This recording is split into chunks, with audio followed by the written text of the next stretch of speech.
Hi, Kathy White, certified professional ergonomist. With the end of the year coming, you're likely getting ready for the holidays and probably wrapping some gifts. When we talk about ergonomics, there are certainly some risk factors involved. When we have wrapping paper, we're needing to cut it up, we're maneuvering packaging, we can get into some awkward postures with our back, our wrist, and our arm and our neck. Definitely want to talk about how to manage that risk. First way to do so is going along the hierarchy of controls, and elimination is ideal. Can we avoid gift wrapping altogether? I think that is something all of us can get behind, and I have a few examples to share with you going along that route. One idea is using a gift bag. You can just put a present in a bag, add yourself a piece of tissue paper. It looks really nice. It's very easy, doesn't take very long, and you can reuse the bag, which is super sustainable. There's lots of packaging options when you look out there. You can even get yourself a nice box or a container like this. It makes for pretty presentation, and again, it can be reused. The other thing you can think about when you're shopping is looking for things that already come in some nice pretty packaging, and that way you make your purchase and you don't need to do anything else.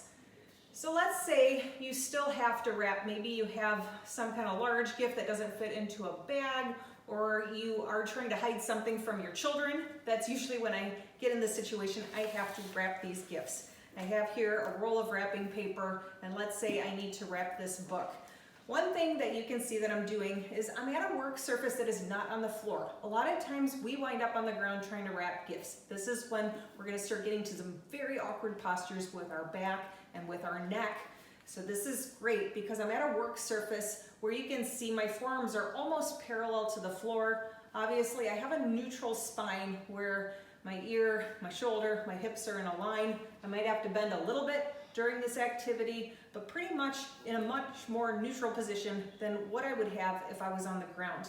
You can also see I am not at a dining room table. I'm not sitting, because if I was to do that, I would have more awkward postures with my back and neck if I did it that way.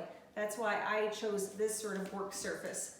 The other thing to think about is what kind of tools are you using? I have a couple of different scissors here. You want a tool that fits you for the work that you're doing, and something small like this pair of child scissors doesn't fit my hand, as well as this adult pair, which features cushioned handles as well. Make sure you're using the appropriate tool for the task. Finally, think about duration and distribution of workload. What I like to do is I may wrap 1 or 2 gifts, and then that is it. I don't try to wrap 10 at a time.